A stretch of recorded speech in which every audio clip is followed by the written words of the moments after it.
I'm celebrating 46 years of success. The great in my beard don't only represent stress. It represents the weight, the pressure, the agony, the beast and the opposition put on my anatomy. Academy of Hard Knocks, Institute of Tough Luck. Wish I had a dime for every time that I've been cuffed up.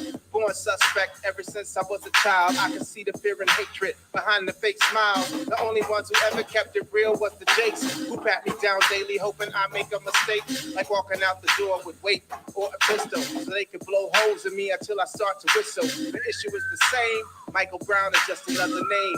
A link onto the never-ending chain. Black street gangs, the police, and the government produce the same result. I wonder if they hold a covenant, benevolent brotherhood to make brothers irrelevant. Eliminate the melanin, reduce the carbon element. Celibate, prison populations can't propagate. Sectimize the black man. No need to operate, but still I escape. Only sustain minor injuries. Statistically define the odds of modern history. The misery perpetrated by my mortal enemies. 47 calendars later, I'm claiming victory. You put me in chains, took me places that were strange, strung me up and let me hang from a tree. Shot me in the back and then you claim that I attacked. So this time I will exact my victory. In this time I will exact my victory.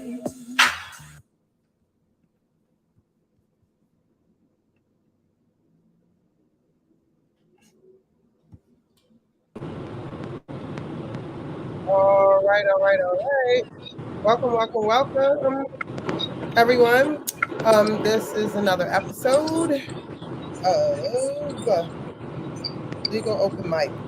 Tonight, we have a very special guest, attorney Èzili Dantò Note. I apologize. For many rap. She was born in Port-au-Prince, Haiti, and raised in the United States. She's a Haitian historian, scholar, political activist, as well as the most sought-after social commentator who has appeared on many different platforms. So we really welcome her with open arms. She's going to speak about what's actually going on right now in Haiti, and it's going to bring us up to speed with the background of Haiti, starting from actually the Haitian Revolution, or maybe even before that. So without further ado, we welcome attorney Èzili Dantò. Peace and blessings. Honor and respect, my sisters. Naj and Teresa Rogers. Oh, good evening. Good evening. I'm going to put on some fire here because I see that it's going to be fire, right? Oh, we got fire. We need fire. We got to keep it burning. Okay. Some people, they not acting like they with it. We got to make sure they either going to be in or out. And if they out, they got to be over there, recognize that they not part of this. We are in a spiritual war, and it's no time for people catching up with what's happening. Let me get my sage. I need my sage. Okay, let's get it together. Here we go. I don't know if you guys could even see it. What? Can you see that fire? Yeah, I can see it. I surely can. Okay. Anyways, it's already there. I see it. Okay. So, let's try to, for people who probably may not know, which is we can't assume that everybody understands how special Haiti is spiritually to all people of color, without the separation of, okay, well, you're from America, you were born in America, you were born here. Haiti is the symbolism that was the first revolt that said, no slavery. No, we're not doing it. Can you bring everybody up to date as to the history of Haiti? And was it always called Haiti, or was that area called something else and then the name changed? Okay, so first, we are a spiritual people. I say honor and respect to you, Naj. Great to meet you. Honor and respect to you too. Honest, before all that we don't see, before all that is greater than we, I say honor and respect to all your listeners. Yes, we are a spiritual people. And the name is not hate. It's pronounced A-Y-T. Ah is the sound of creation. And those who know, obviously, for reasons of war, they Mhm. changed the name or the pronunciation of the name to Haiti. So everything is about making you hate IET. Mm. So you will see me using when I say IET, you know I'm talking about what they call Haiti. Okay. Okay. So IET is the name. It means earth. It means sacred highland. In the time of Christopher Columbus, the pedophile, um, Haiti was ruled by the people that the Eurasians call Tainos. But the Tainos, and they tell you that the Tainos were, um, I guess, Indian or Native Americans. But Haiti, there were black people there. There were the Guaninis, there were the black Caracals, there were a bunch, of different ethnicities because we are originals to the planet Earth. We were in the Americas before the Mongolians and Chinese got here. And then after them came the Europeans and different waves. So it had, to answer your question directly, three different names. I hope I can remember all three, but Haiti was the more used name for the entire island. So it's not little Spain, right? Because that's what the Spanish called it when they got there, Hispaniola. And that's what they keep calling it whenever there's a big hurricane. You see them on the map. There's like, this is island of Hispaniola. No, it was always the island of Haiti, right? We won that war and got rid of the Spanish, remember? Mm. So, but in different segment of that island, it was called Boyo, also meaning my home. Mm-hmm. And then Quisqueya, meaning mother of the earth. So just the name alone gives you some clues. Wow. I just finished doing an interview where someone asked me what was so special at IET. Why are we subject to all this hate and destruction? and I said, because what's in IET, they want anybody to know. Mm-hmm. Interesting.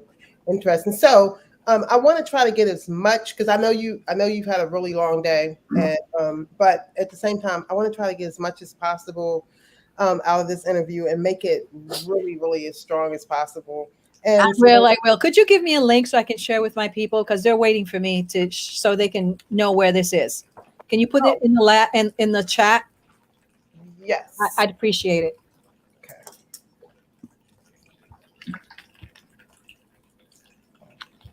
Don't worry, I am all yours because I know we were supposed to be here before, and that so whatever time you need, this is your time, Naj. Well, thank you so much. So let me just get nice and comfortable here so you can ask me whatever your audience might want. Okay. I have my people waiting on Facebook for me to give them so they can watch. Okay. So we're good. And I'm going to be sending it to my other folks along the way. Let me just see one more thing. I'm going to text it to you. I did put it. No problem. No chat. problem. You can, if you text it to me, I'll email it to myself and then put it on Facebook. Okay. While I'm doing that, can you tell me, because I'm confused too, about what happened with Haiti? With Haiti and the country that they share the island with. And I'm looking for my notes. The Dominican Republic.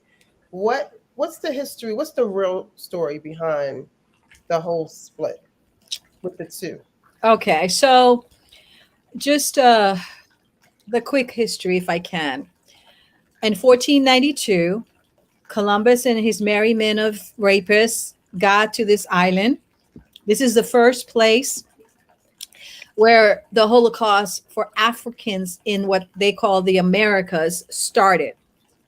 It's also the first place where the Africans who were enslaved by these European-bodied supremacists beat 3 European powers to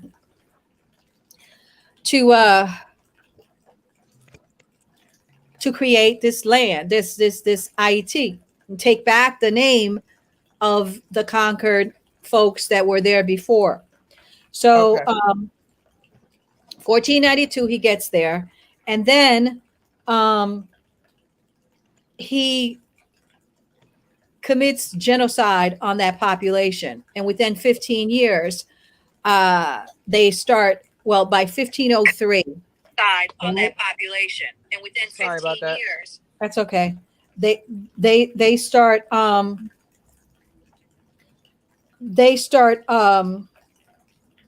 importing. So this is stop. Importing Africans in 1503. They start importing Africans in Haiti. And so that's basically what we have. So then this was the Spanish. Remember, he was working for the Spanish. Remember that Columbus was working for the Spanish. Mm-hmm. Okay. So that's why when he got there, he called it Hispaniola. I'm just gonna finish posting and I'll be right with you. Okay. All right. Done.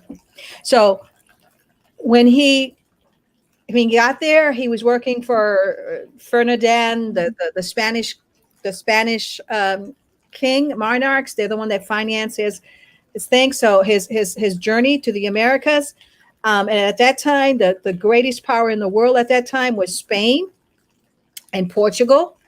And they were dividing, they were Catholic nations. They were dividing the Americas amongst themselves. And they were using the Vatican as the power, the mediator that would decide which one of these nations could get the lands that they were stealing, right? The conquistadors went all over South America, right? And then they were in Haiti. That's the genesis of the Dominican Republic, right? So in something like 1797, I believe, there was a bunch of French pirates that were on the north end of Haiti. They kept raiding the mainland owned by the Spanish, right? Mm-hmm. And then eventually there was a war, and the French divided the island with the Spanish.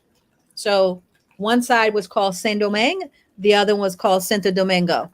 Okay. But so that's where Santo Domingo is the Dominican Republic. Saint-Domingue was, okay, so one was owned by Spain now because the pirates, 1797, they had a treaty within themselves. And so this island was divided between two European nations. Okay. Mm-hmm. The French and the Spanish. Then in 1791, the Africans the Spanish had started bringing to the whole entire island. Okay. When they owned that whole entire island, my ancestors, got together and they began a revolution on the French side of the island against France. Mm-hmm. At that time, the European tribes were fighting each other for the lands of the indigenous people of the Americas. Okay. And so essentially the Africans won the fight in Haiti, but they had to fight 3 European tribes, right? At that time, for instance, like if you look up in the map, there's Jamaica, which was colonized by Great Britain, right? And then you have Cuba right next to us, which is colonized by the Spanish. And then you have to the other side of us, you have the other Spanish space, which was Santo Domingo, right? With me? Gotcha. Below us was like Colombia, Ecuador, and what's like Venezuela, Spanish, right? Remember I told you the Spanish were the biggest power at that point in time in history, right? And then the Northern Europeans were fighting to unseat the Spanish, the British and the French and the Portuguese, right? The Portuguese started bringing in Africans in Brazil. Today, the most Black people on the Americas is in Brazil. But a nation with that is made up of more of Africans only. 99% of Haiti's population is African. Okay, so Dominican Republic did not come into being until about 1840 something, 42 or 44.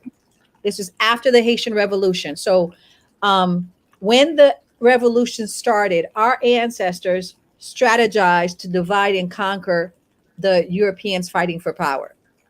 So they didn't really take us for much, right?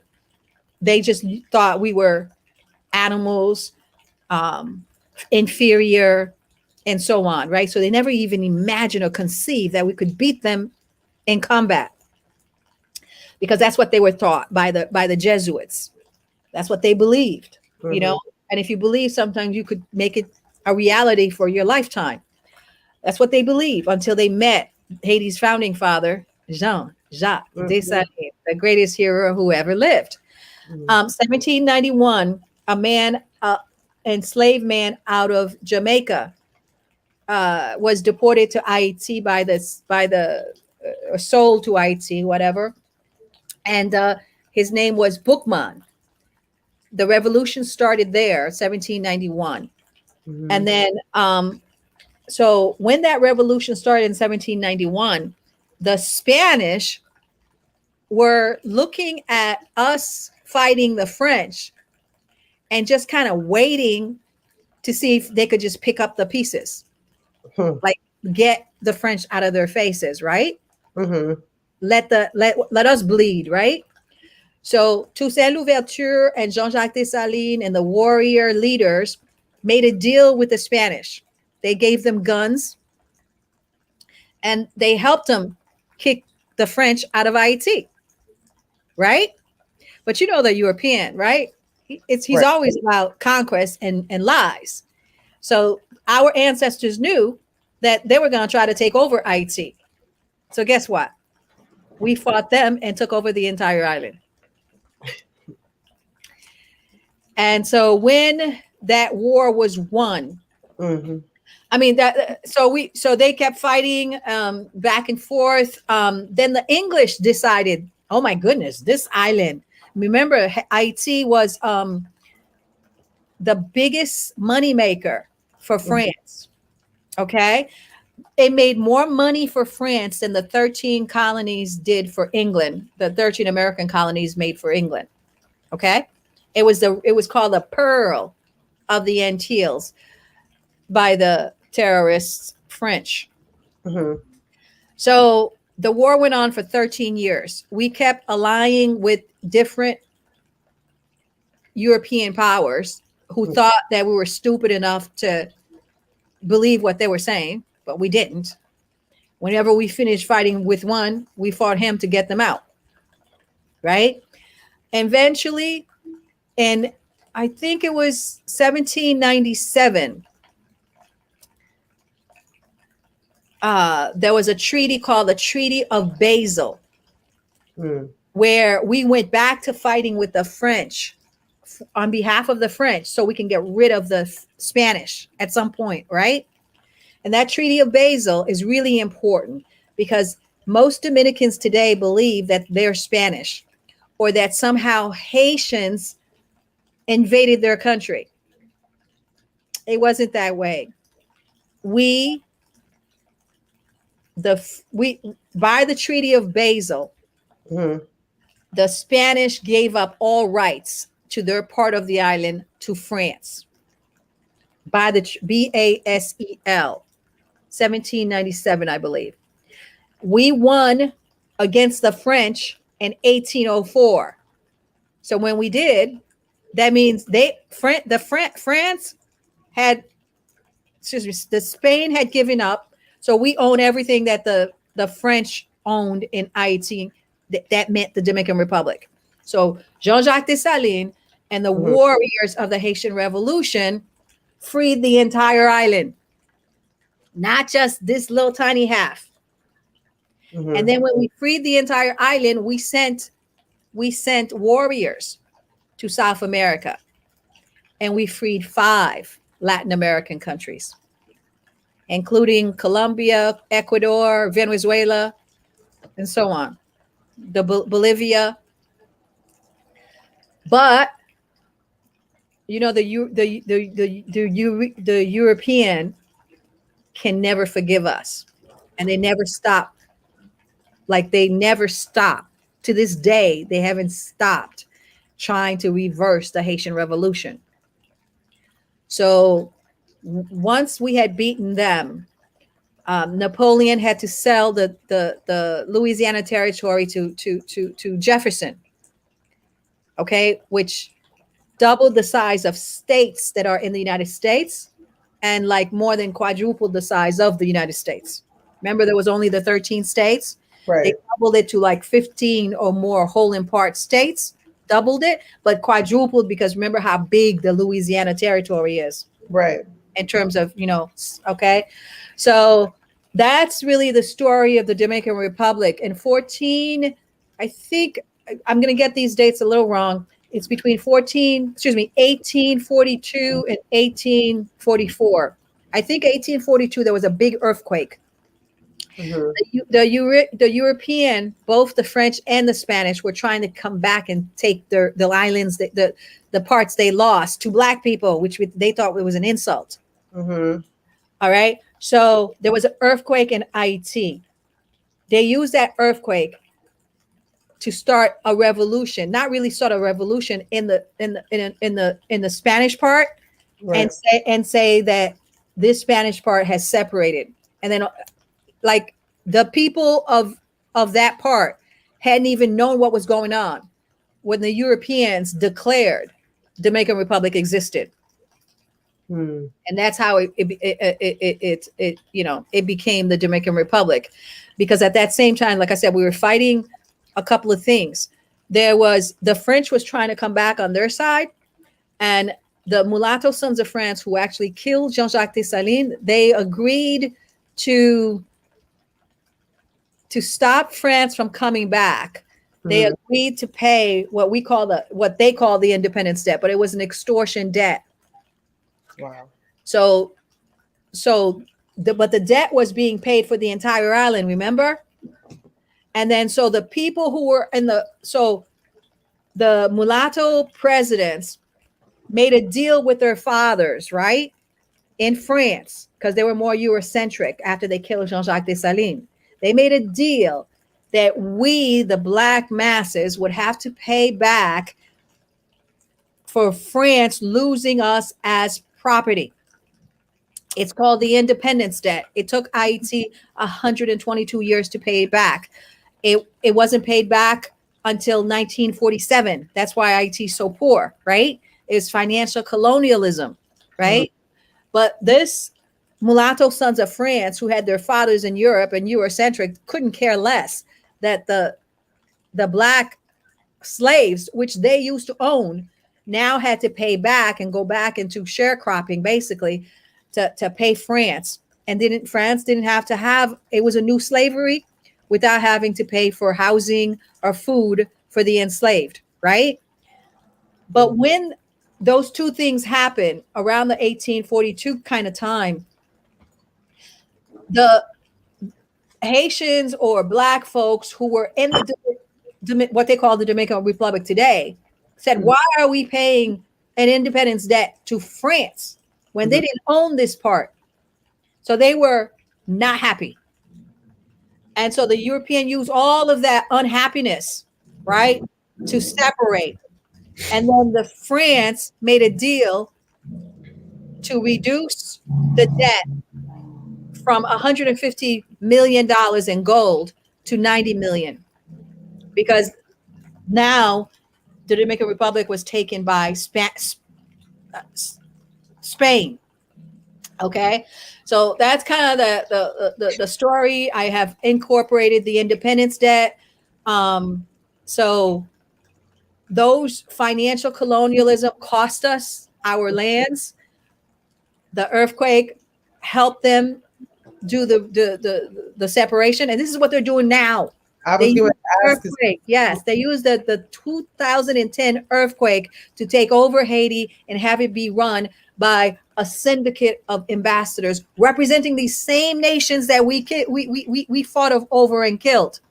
France, and you guys know Canada is really England and France. So France, Canada, Germany, Spain, Brazil, and then the OAS, the UN, and the European Union. They call themselves like the core group. I'm missing one because there's 9. Germany, France, Spain, Canada, the United States. I hope I said 9. 6 nations, and then 3 organizations are called the core group. Okay. And so they're the ones today that use the earthquake to rule Haiti. And that's why you see those Del Rio Haitians at that border. They have tried. They were Haitians who Obama, who was the president of the United States during the earthquake in 2010, and with Biden was his vice president, and Obama is known as the deporter in chief, even though the white progressive will tell you that this is about deportation and family, whatever you call that, family separation is something that somehow Trump invented. That's not true. All right. Both the Demon Rats and the Republicans have treated Haitian refugees in the same racist manner in all the years that I've worked, both of them. Mm-hmm. Equally, right? That's why I always say the West is one evil with 2 faces. Mm. Wow. So the role that Obama and Biden played is the same role now that Biden's playing with Miss Harris, who's missing in action, Kamala Harris. So it's always been this whole, what exactly is it? We know it's a spiritual area, and they can't deal with the spirituality to be able to beat Haiti, to be able to keep saying the name incorrectly. You can say it's all right. I do. I tell people Haiti, but because of what people know, you can go ahead and say Haiti as long as you establish first that is a sound of creation. Mm-hmm. Is a sound of creation, and so there's a reason why they change it to their lingual. But you can say Haiti. That's fine. We know you're talking about Haiti. So Obama during that time period and Biden, and now it's Biden and Kamala Harris. So it's the same game plan. And it seems like every time a hurricane happens or earthquake happens, they use that as an opportunity to try to do more. Because what's concerning is how it's all of a sudden in the media when it's been happening for forever. It's nothing new. So now you have to sit back and question, like, why is the media all of a sudden focusing on it? They have never focused on it before, so why do you think it's all of a sudden in the media? They're playing their geopolitical games, right? There was right before then, you had all of these Afghans, and the psychological message being given that America just lost against the Taliban and these folks, right? They didn't want to keep that in the news too long. It's much more psychologically, it feeds their psychological superiority complex to see barefoot Haitians bringing food to their families that are being starved under a bridge, get whipped by a cowboy.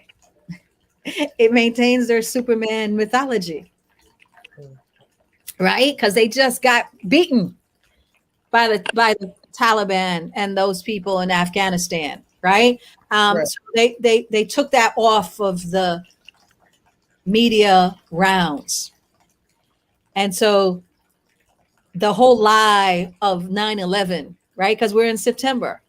Right. Everybody was talking about the lie of 9/11, right? They don't want Americans to really get deeply into thinking about the lies that from 9/11 to now.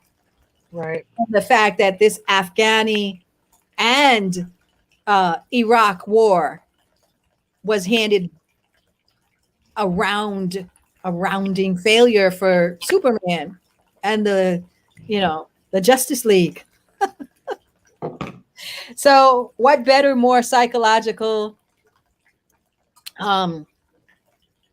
uplifting than to see the Black masses from Haiti who are constantly can't rule themselves.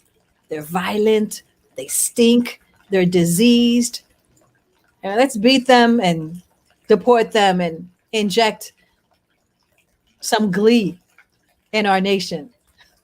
That's what they do. So, This is why. so when did you know about the water situation and how they were poisoning the water systems? And when did you first become aware? And then what did you immediately begin to do once you knew that that was happening? All right. So the earthquake happened on January 12th, 2010. At that time, Mrs. Clinton is Secretary of State. Obama hires or what's his name? Bill Clinton is a UN envoy to Haiti. And then you have the core group. And we at FreeHaiti, which I run, FreeHaiti, have been fighting these people alone. Okay. There was no media telling you what you see right now. All these Haitians talking about it, right? Right. And even now, for the first time in history, a U.S. ambassador repeats what I've been saying, right? Mm-hmm. Everybody called me radical and I hate white people and I'm racist and all kinds of things. But it took years to get here. And believe me, they're going to change the story. Mm-hmm. So 7 months after the earthquake, while everybody was crushed, the UN was rotating different soldiers into Haiti for 6 months. And they were rapists. They were murdering us. They left hundreds of thousands of babies. They call the minister babies in Haiti. But the world was silent. These are the things that these heroes, our heroes, these Haitians you see are just, we will write songs about them. Mm-hmm. We will have documentaries about them. Remember, Obama told them not to come to the United States for refuge when everything has fallen down and they were crushed. Okay, so they legally went to Chile, Brazil, Peru, Costa Rica, Panama, and all these places, right? But when they just took their money, and then when there was no job after the, I think 2016 Olympic Games in Brazil, they were just thrown out. And the Central Americans and the South Americans, they have a route because before then, because of racism and all that, Haitians always took the to the seas. Mm-hmm. Okay, this is the first time because they had gone to Chile, right? Because Chile was one of the nations that was part of the UN mission, and they realized that Haitians were not cannibals. It was like, oh, we can get some money from these people, so they gave them these in Brazil. We can get, they gave them these. They legally left Haiti, and then when so many of them was coming and they had problems. And they finished using them for the construction of the Olympic Village in 2016. They deported them all, and they had nowhere to go. So they started that route at 7,000 miles that got them to San Diego or Del Rio. So Oh. those Haitians you see now have been traveling for 10 years. Wow. The Okay. refugees, the real refugees. I mean, these are our heroes. For 10 years, they have survived the jungles of Panama and Nicaragua and Colombia and Ecuador. They have walked, they have taken planes, they have taken buses to get where you saw them. And then some cowboy is gonna beat that man. So all the money that's coming into Haiti, that's been coming into Haiti, that the media will have people believe is being spent and the money, but the money's not reaching the Haitians. So are most of the businesses in Haiti right now financed or owned by mainly European businessmen?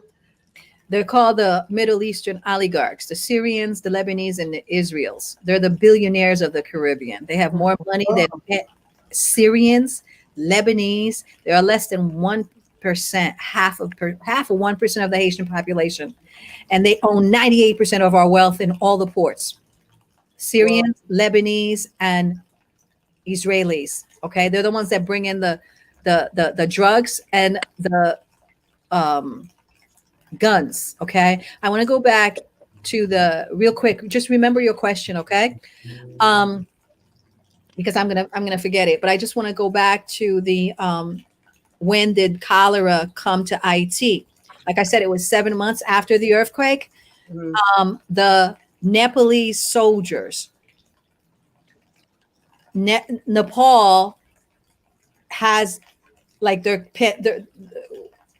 endemic. Cholera is endemic in their country. Yes. That means they live with it. They've had it for so long. Okay. But for us, there's no protection. Okay. Because the racist idea is we're the diseased one. Remember, they try to pin HIV/AIDS on us. Right. Okay. So they brought these soldiers that came from, and they were not just the Nepalese. Okay. Nepalese are the only ones we caught. Right. But there were others. Okay. The Nepalese were staying in a place called My River Haiti had less violence than most of the nations in the Western Hemisphere. And it's the only one that had a UN force with a shoot to kill, Chapter 7, shoot to kill. That's why I always say, whenever I come anywhere, that the UN will fall for their crimes against my people and all Africans, right? They are just the puppets for colonialism, right? Where 5 nations have veto power over 94 nations, and they call that the best system in the world in democracy, right?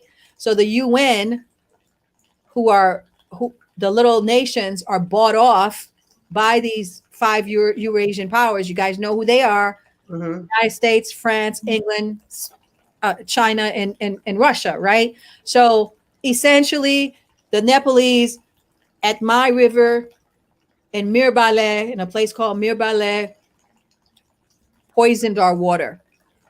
I'm a performance artist, and the only way I survive all this crisis is by releasing, like through drama, my work, because there was a point in time nobody would hear me, but they can hear more. Like when you put it in a play, like it's not for real, but all my work is from real life.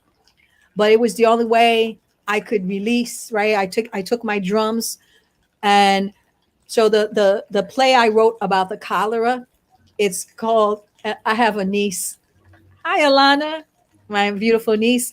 She was 5 years old, and I was writing that play, and she said, tell her what I'm doing. And when I told her, she said, you mean the UN is not potty trained? That became the title of my piece. So what is the title? The UN is not potty trained. Because they're Nepalese soldiers had the bacteria in their bodies, and you can only pass it through your feces. and they passed it through their feces into our water, and our people drank it. So the ironic things is sometimes they look at me and they think, oh, she's a black woman. They always like to tell me I look good. So, I'm not one of these unwashed masses. Right. So they asked me to come in. I think it was the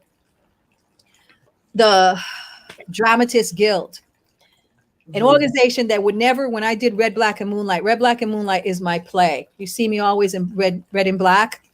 Okay. My one woman play is Red, Black, and Moonlight. And also red and black is the real flag of Haiti, and it's the colors of Ogun, the father warrior, Ogun. Yeah. So since we're calling the ancestors with everything we have, it's in all my colors. It's in everything I do and everything I say.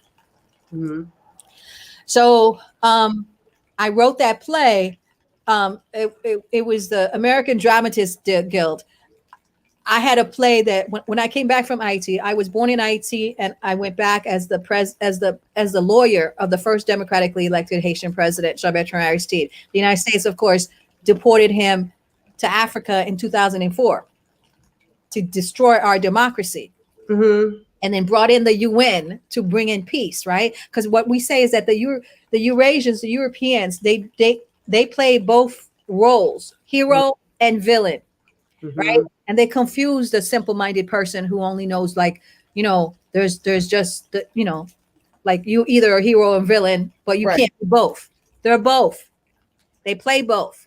Okay, so they destroy your democracy, deport your president, and then they supposed to be a hero by bringing in UN to restore order. That's their template. Okay, so essentially, those Nepalese they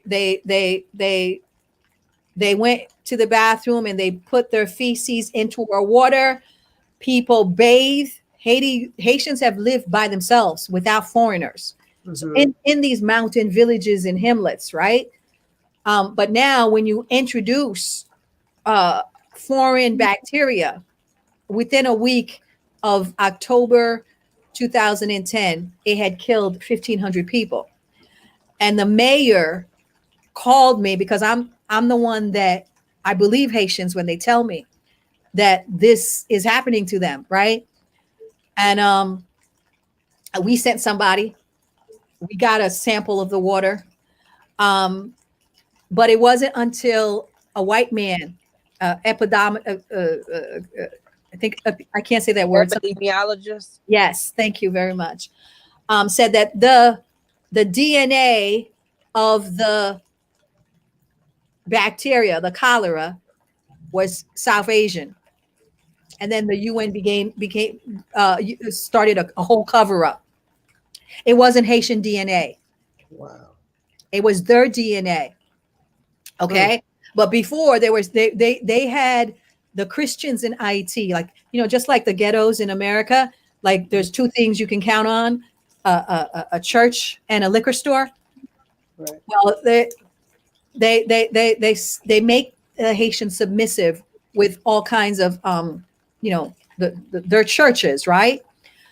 By the time we were out there saying that this wasn't a Haitian disease, that it was foreign, they had the Christians were killing voodooists because they said it was the voodooists that had cursed Haitians and they were dying from that curse. So they had killed like 70. I mean, I know at least 70. They could have killed more. And then because they said it was the Haitian voodooists that was killing people. They didn't know anything about, because, we're blamed for everything. Right. We're cursed. We do black magic. Right.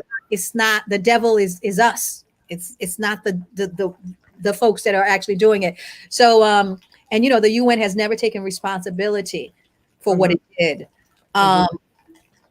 It essentially, when I tried to sue the UN, the white saviors ran ahead of me and raised money and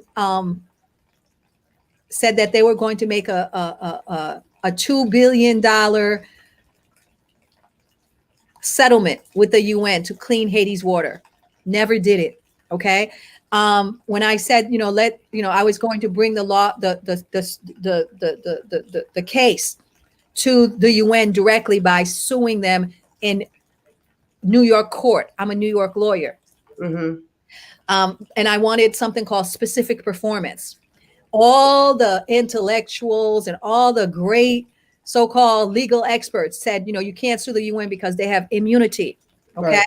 I said they don't have immunity for specific performance. We want the carriers of this disease to be quarantined. Oh, gosh. Okay. They would not listen to me. See, now they're using Title 42 to say to take out the Haitians, right? Because supposedly they're bringing whatever, okay? And they're using contact tracing to make millions and billions of dollars with COVID. But when we, Haitian, said we have to sue the UN to stop to quarantine, get specific performance. You are paralegal, right? Yes. To get specific performance, and that's not subject to immunity. All the white saviors ran ahead of us and drowned out our voice. So nobody ever heard us.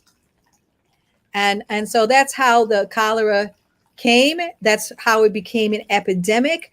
The soldiers were never quarantined. They were allowed to spread the disease. And so those Del Rio Haitians you see, they are fleeing coup d'etat, fake elections, fake aid, $13 billion that was taken by the charitable industrial complex and the Clinton Foundation and all those people, and the fact that these charitable industrial complex brought all of their garbage to Haiti. Like if you go on a road right now, we're a small nation. There was like 40,000 charitable industrial complex snakes in Haiti in 2010 after the earthquake. And they brought their lifestyle, their Western lifestyle, and we're not used to it. And it clogged up all our, landfills with garbage. And that's the story. But my people, I'm telling you right now, right? Those people you see, I know it's horrible. Okay. The journey they had to go through. It is inhuman, the treatment they got along the way. Okay. I've been writing about it since I think 2013. I have a piece called 7,000 Miles to Freedom. You see, it's only today that people are understanding that these are not folks from the earthquake that just happened. The media does that on purpose. Right. They're earthquake survivors from 2021 of August 14th in the South. But that's not true. They're from the earthquake and the failed aid and rebuilt Haiti back better. That's why when Biden was running for president and going to Little Haiti in Miami and kneeling down with these dancers and asking for the Haitian vote, I said, you Haitians, if you vote for them, you are a shame. Black people who voted for this man are shameful. I said it out loud. I said it hard. And now none of the progressive news media will have me on any other platforms. I said, no, I spent my whole life as a lawyer fighting prosecutors like Kamala Harris, who was warehousing our men. Right, exactly. Okay, my whole life. And these boule black folks are gonna run around talking about she's a black woman. Listen, right. Black is how you act. It don't mean just your skin color. She had everybody believing that she was black because she said, "Look, sis," because she said like Hillary Clinton's hot sauce. And she sang Tupac's music, and she was into his music. Like Hillary Clinton's hot sauce and she went to that ridiculous Breakfast Club talking about, I got hot sauce in my bag. I remember that, sister. Them white women, and I'm saying it over and over and over again. Okay, these white women are so much worse than the children they have that are killing us on that horse. Okay. And they've been doing it since slavery, because there's 2 white women right now who are causing the genocide in Haiti. Ellen Lalume and Michel Sisson. I curse their name and all their descendants. United Nations, or one of the United Nations. Who Yeah, are they? Ellen Lalume is at the United Nations. Sisson is, yeah, she's, and you know, they're horrid Nazis. But you know, the checkbook media, they're getting paid to say, you know, America the most democratic. Right. The media, you can't trust anything that they're saying. And that's why even now, with them all of a sudden just focusing on Haiti, you got to sit back and say what's really going on. Because anytime you see that, you know it's something else that's really happening. That's right. There's something else happening. Yeah, something much bigger There's than absolutely something else happening. You know, for us, the investigation into the murder of the Haitian president the assassination. was connecting a lot of the CIA and FBI people. Mm-hmm. It was connecting their geopolitics, because that guy had Jovenel Moïse had just, for the first time in Haitian history, remember I was telling you about Cuba and Venezuela? Right. Venezuela is below us. The only reason Venezuela still can maintain some level of independence is because it has Russia as an ally. Mm-hmm. So does Cuba. Well, this puppet, as bad as he was, and as much as he executed massacres on behalf of Michel Sisson and the core group and the oligarchs that control Haiti, the Middle Eastern oligarchs that the United States brought, because the Arabs had 1,000 years of slavery before the Europeans. Mm-hmm. So we are the first one to beat the Europeans. And so they figured they'll get the Arabs who know how to enslave Black people, become our oligarchy. Mm-hmm. Wow. And they brought them in through immigration, right? So immigration is used for many, many, many things. Okay. So when I first saw the thousands and thousands of Haitians, I just sat back like you, sister. And I'm like, what is the real story here? Mm-hmm. Who actually opened that border? Mm-hmm. What happened to Trump's wall? Right. Mm.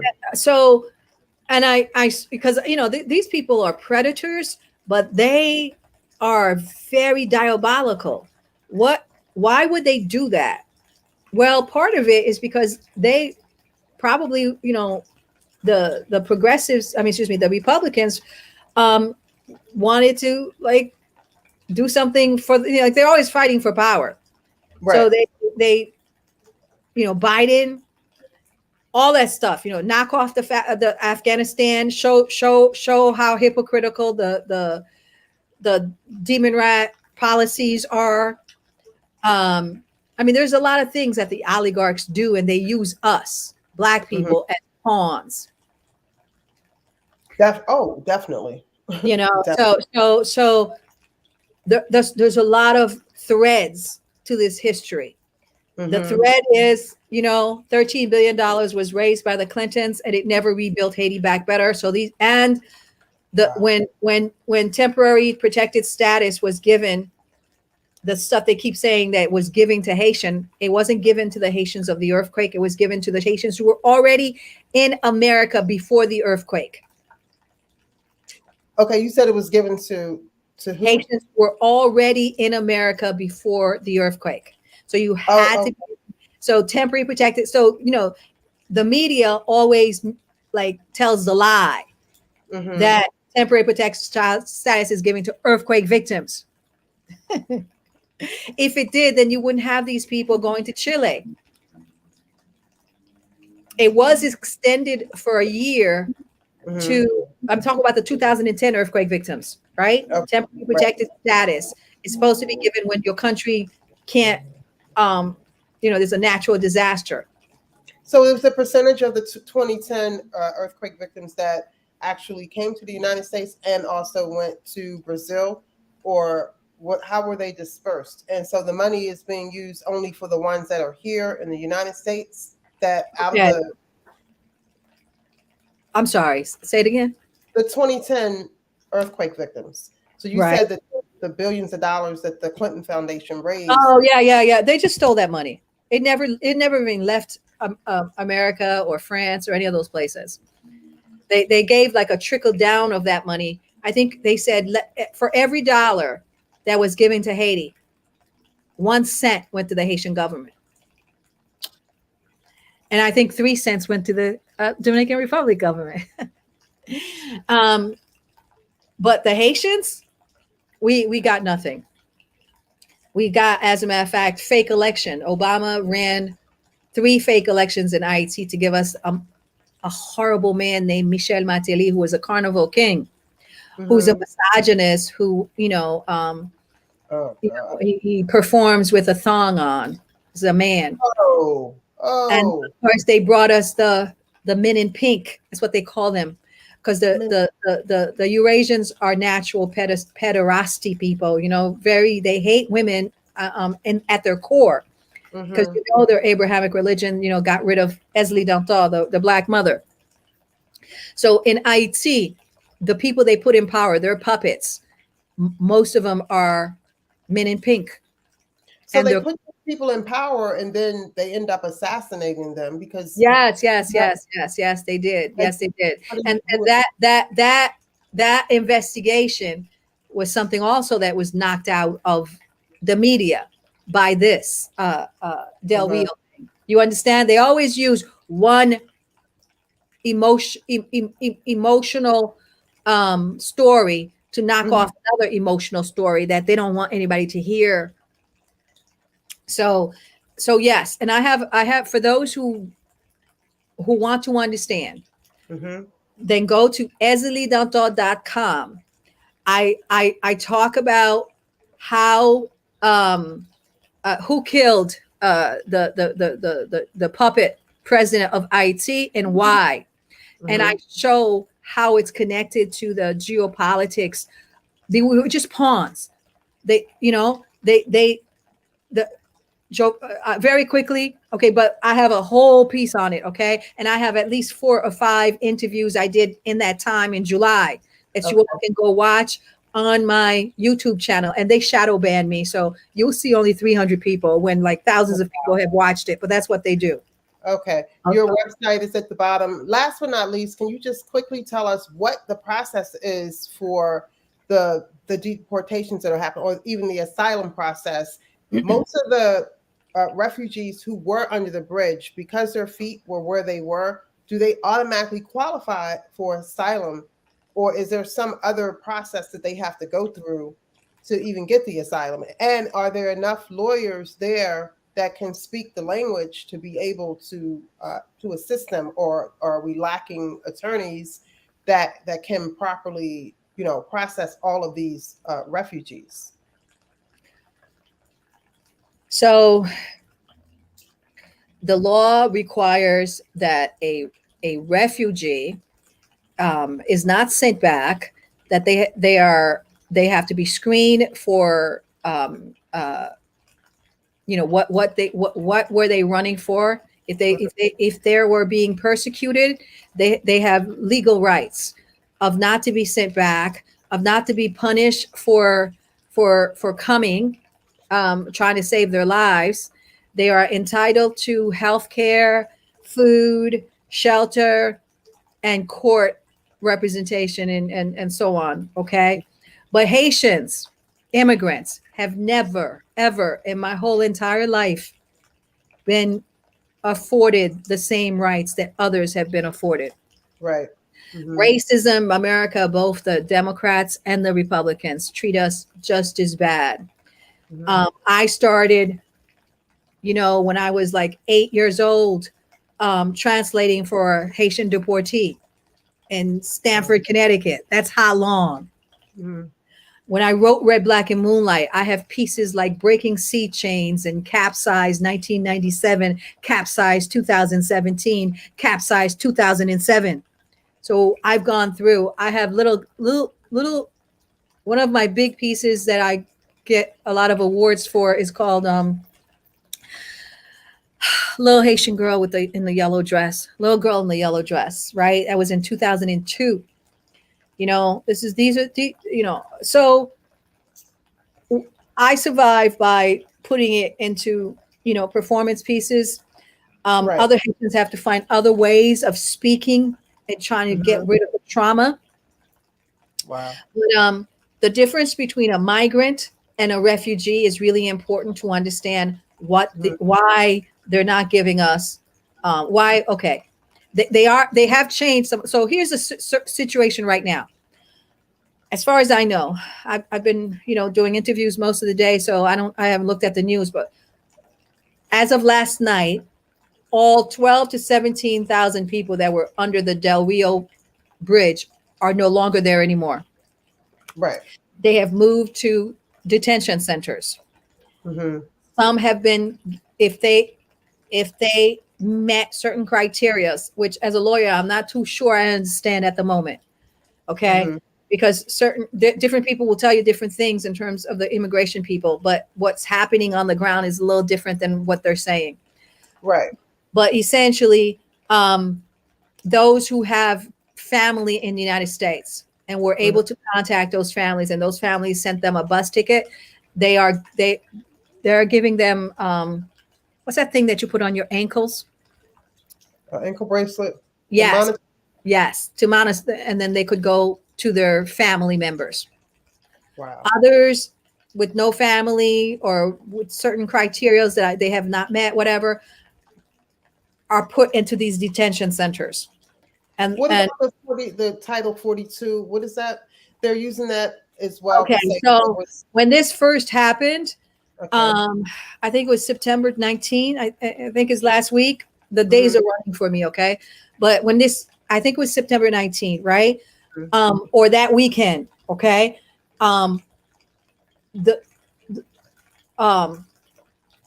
has been following, since he got into office, the same line as his president, Obama, deporting Haitians, even though he said he was going to do different than Trump, okay? So he came into office in 2020, January, and I think by February, he had like 18 flights to Haiti. When this happened, I'm just going to say last week or 2 weeks ago, September 19th, whenever that was. That's when September 19th was the first plane that landed in Haiti. Okay, because I have people who were there at the airport from the crop of Haitians that were taken from the Del Rio Bridge. Okay. And it's my understanding that they summarily deported between 2,000 to 5,000. And then when people started rallying and seeing these photos or whatever, and it started to be politically bad for him, he started not deporting. Actually, they're very confusing. If you read what the Homeland Security person is saying, it's like he said they're continuing to deport pursuant to 42. Okay, so Title 42 is all right, first let me just tell you the law. A migrant is someone who's like essentially they choose to leave their country. They don't have the rights of a refugee. This is why they keep saying, the checkbook media keep calling Haitians migrants. So they make these laws and then they undermine these laws with these little sophisticated words. So the 1951 International Refugee Right Bill, whatever, if you look at it, you guys, I've been doing this like for a while. So go to my last live. Essentially, it's on my Facebook page. I have the whole law. A refugee who has left their country because they are in danger of dying, they are being persecuted, as the Haitians are. But the United States don't want them to be refugees, because the United States tells everybody Haiti's having democratic elections that they're paying for, right? So they can't go to court and say, oh, you being persecuted by us. So they call them migrants. And they treat them differently from mulatto and white immigrants. Okay. So the Cubans, for instance, are automatically allowed into America because America doesn't own Cuba and is trying to get rid of that government. So it wants Cuban refugees so it can prove its case. But it colonized Haiti, and it has death squads killing Haitians. It doesn't want those stories in court. So they were automatically sending us back, which was in contravention of basic immigration rights. The High Commission of the UN also protested, told the United States that the use of Title 42 to automatically, without screening and due diligence, send these Haitian back is a violation of international law. Right. 42, you know, they're using the pandemic for a lot of things, okay? The pandemics, okay? So it's COVID. It's a Title 42 essentially says that, you know, these Haitians might be diseased and they might be bringing into the country, so we don't have to have them here. We're going to send them back. Right. That's what it says. So they're using COVID for a lot of ways, and that's one of them. It's illegal, but a federal judge did stop them. But the Haitians were sent back, poor people who had spent years in Brazil. There was just one woman, and I have the videos for people, for Haitians listening to me. I think our job is to give voice to these Haitians because they have traveled so long.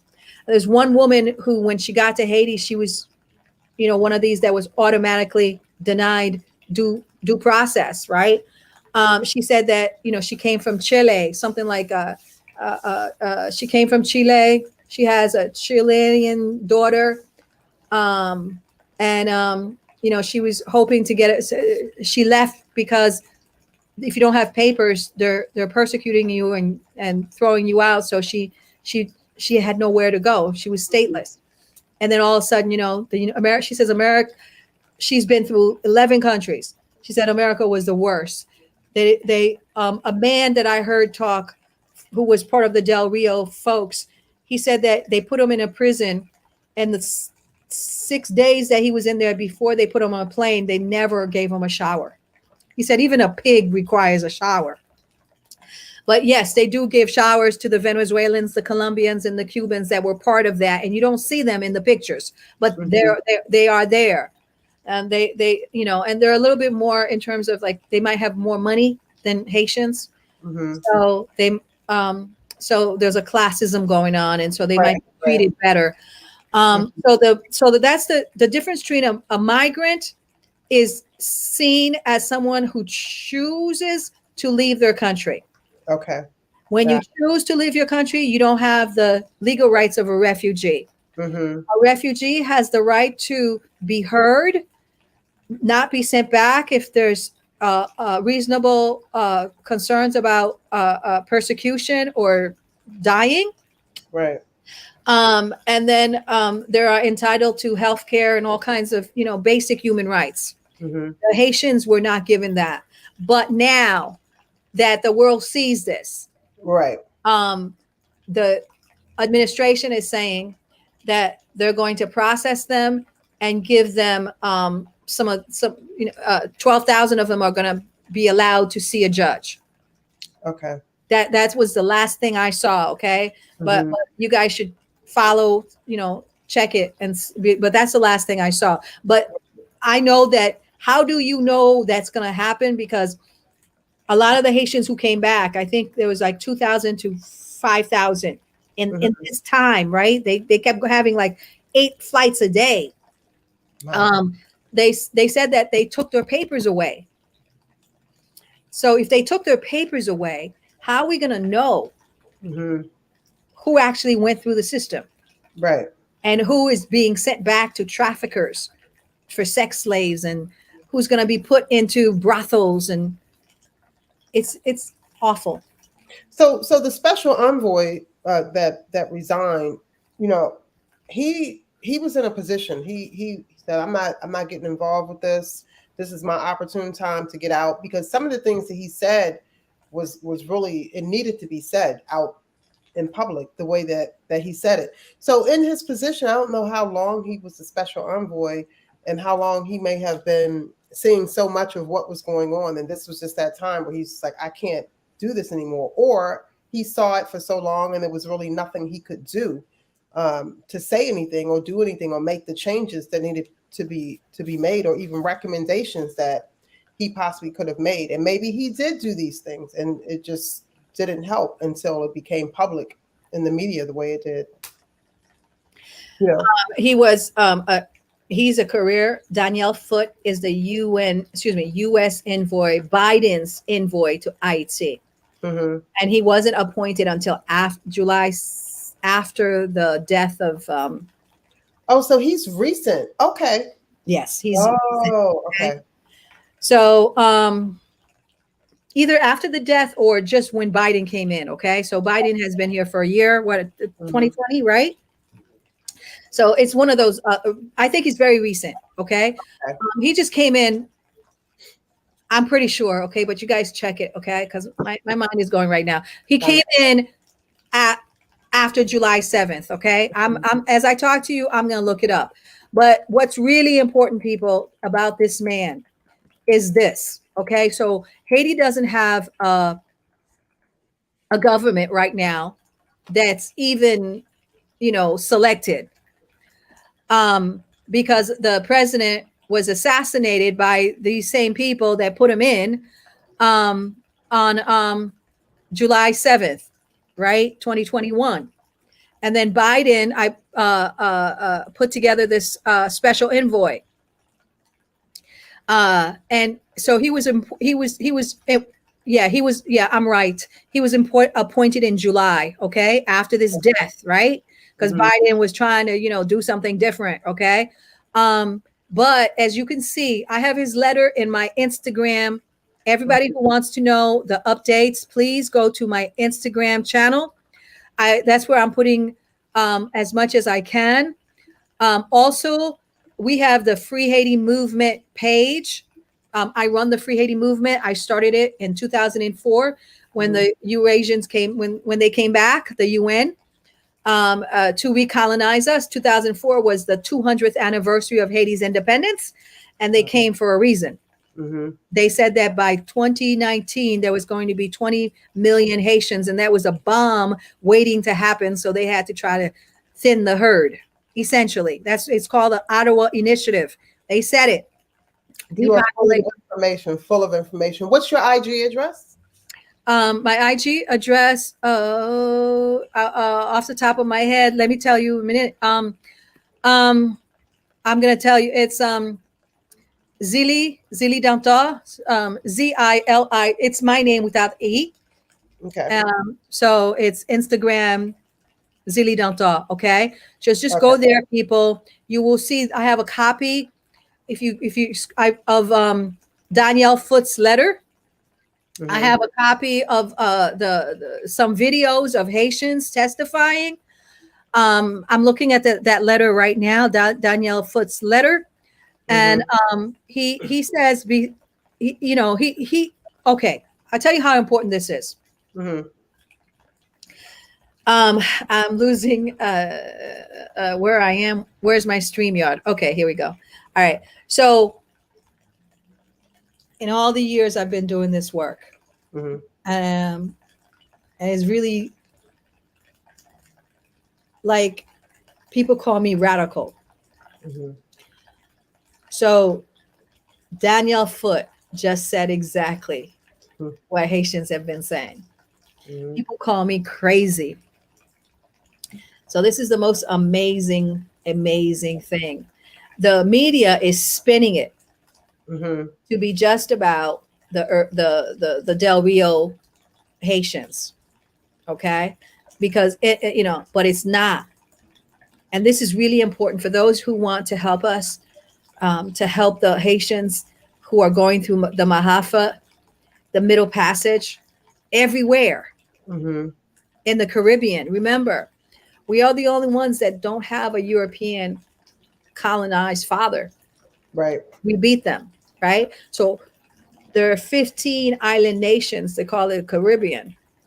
We're the only one. All the others are Jamaicans bow to the Queen.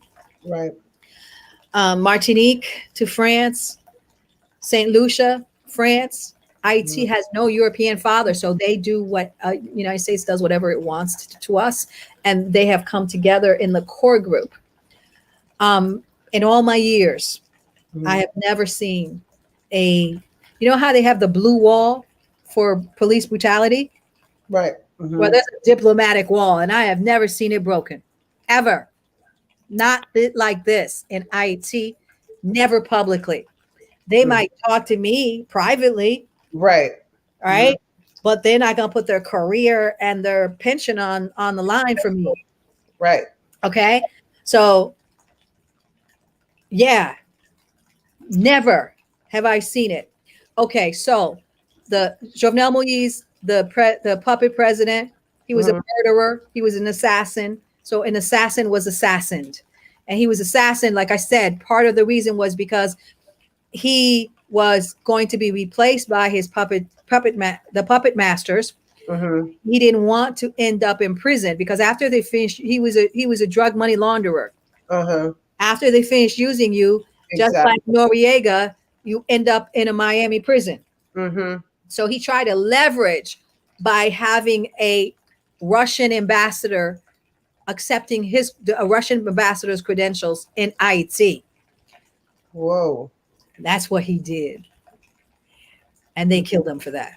But you won't find that in the media. Right. Right. Ever. Okay. But I'm tired of talking. Yes. So I only, it's really, really hard to not, to have to witness to yourself constantly and have no echo. Right. It's people like you, Naj. I think it was Irritated Genie. You said that connected us. Yes. That know that I've been out here for decades after decades after decades. Yes. And I don't even take the white saviors interviews anymore because I just want to talk to my people. It doesn't make any sense anymore.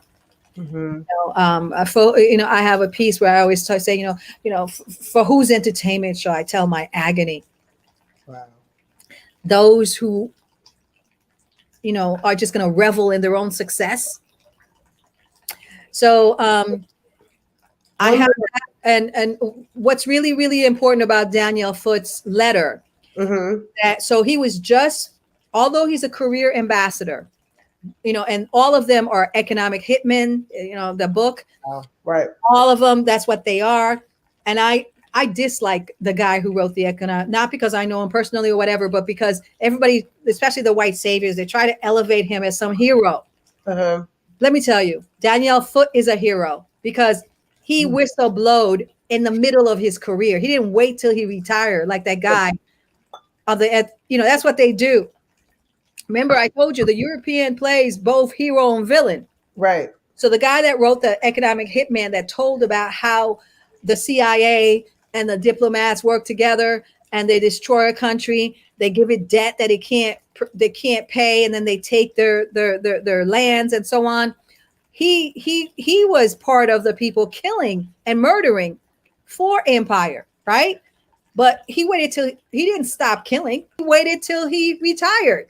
And then he had a whole career as an activist running around touring with this book, telling people, because the European loves to tell you how much of a hero he is after he's been the villain. But what's different about Daniel Foote, what's amazing about Daniel Foote is this is right in the middle of the action. Right. 2 months after he took the position. Yes. Okay. So all our prayers, hopefully we see the purge happening. Yes. Because we see the purge happening everywhere on the planet. People are rising up. Yes. Heroes at the border. They will not give up. Right. Mothers who have lost their children to water rushing, they will not give up. Ashe. Okay. So, and here we have, a Chichayuri, a Yorugu, a Neanderthal person, descendant, breaking the mass consciousness. He just broke the mass consciousness. And I hope white people follow his road. Right. I said this at the last interview. I'm going to say it again. There is a Black woman that Biden has hired or appointed as the U.S. ambassador to the United Nations. Her name is Linda Thomas Greenfield. She's a 35-year career ambassador. We hope, Miss Greenfield. I wrote you a letter last week asking you not to recognize the current Prime Minister of Haiti, Ariel Henry, because he was appointed by those two witches of the West, came before Danielle Foote, that are in Haiti and the UN right now. Ellen Lalume and Michel Sisson preside over our death in Haiti. But you are new. And I know you know our pain. And I wrote you and I said, listen, Haitians have a Haitian solution to the vacuum that's been created by this puppet no longer being president. We have an accord where we have Haitian civil society from every segment, including FreeHaiti and the Èzili network.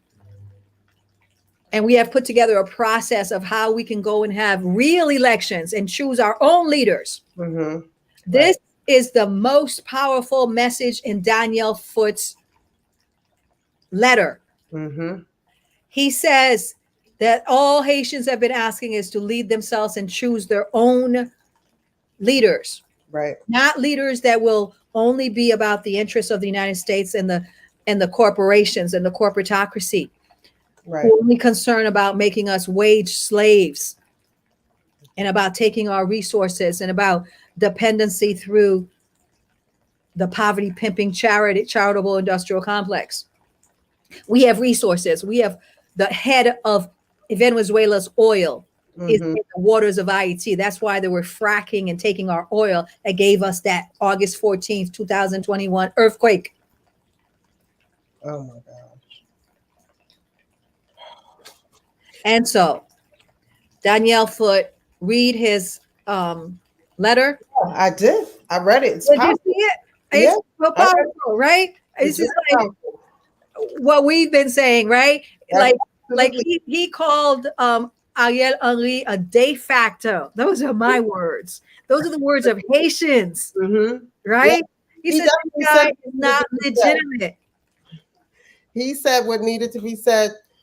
You know, we are winding down on time. Is it possible that we can end with the Bookman's prayer? I wanted to ask you, and I hope that you have the energy, because I really want to conjure it as we close. And we'll close out right after you finish. But I just want to thank you so much for coming on. It's been a learning experience. I've taken notes, and I really, really appreciate you, and hope that you can come back on later, to talk to us and do a round 2 once everything actually manifests as to what is really, really happening right now. Absolutely. So we have a Haitian solution. It's called the Montana Accord, and I'm going to try to see if I could be in there to represent the Haitian diaspora. So Haitians listening, let everybody know that Èzili Dantò wants to represent the diaspora. We want to talk to the international community and get some justice. And we want all of Haitians to have an international dialogue, because we have so much pain that we have to release. We don't just need an election. We have to figure out how we can survive all of this imperialist terror that we've lived through, from cholera to minister babies with no fathers abandoned, to 2 earthquakes and tons of these hurricanes. During the Haitian Revolution, the beginning of the Haitian Revolution, on August 14th, 1791, Bookman called on Èzili Dantò, the warrior mother, to come in, and quickened the revolutionaries. And he began, there was a mumble there. She was quickened by the spirit of the Divine Mother. And the prayer goes like this. I always have my fire people. I always have water. Water. I don't know if you can see it. Can you see the water? I can see it. All right. So we pour libation to the African ancestors, to those who first put liberty into application so that Haiti became free and then freed all of these other spaces and then allowed for the freedom to come of the U.S. people in the United States. We say thank you to all the warriors from Nat Turner, Thank you. Dessalines. Shay, We thank say thank you to all of them from Rada to Petuel, because we have two energies.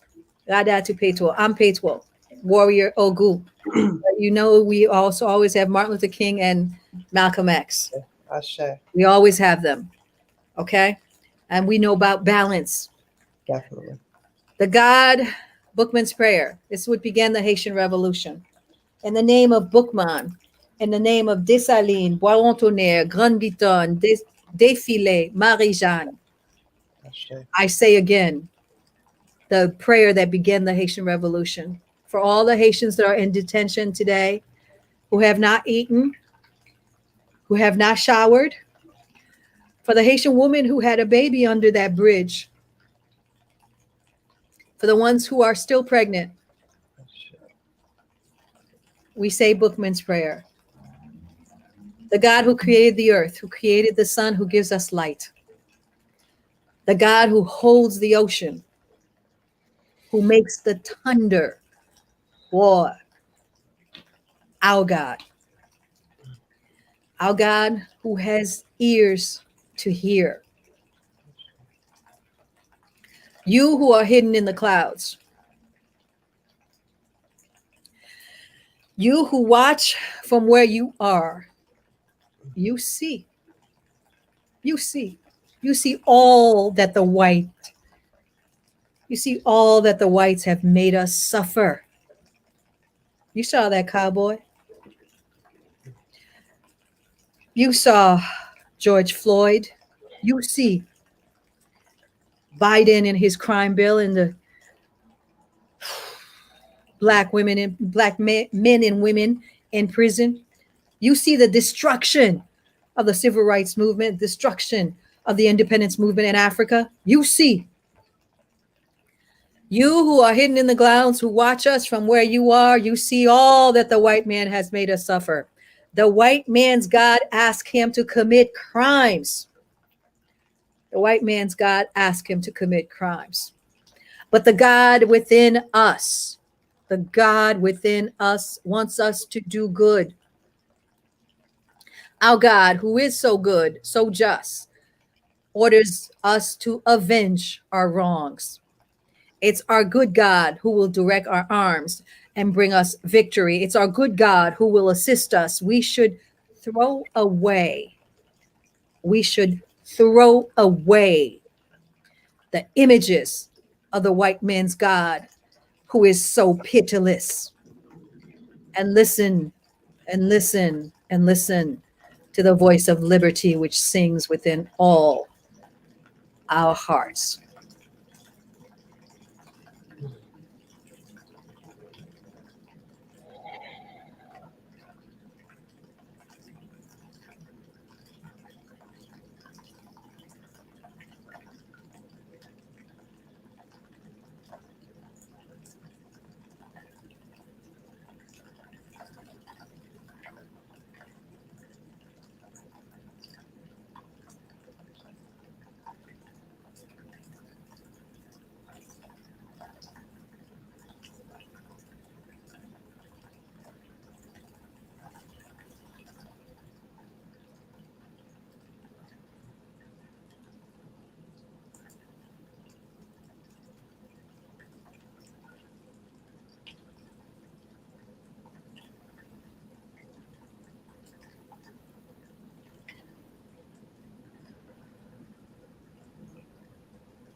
Free Haiti, people.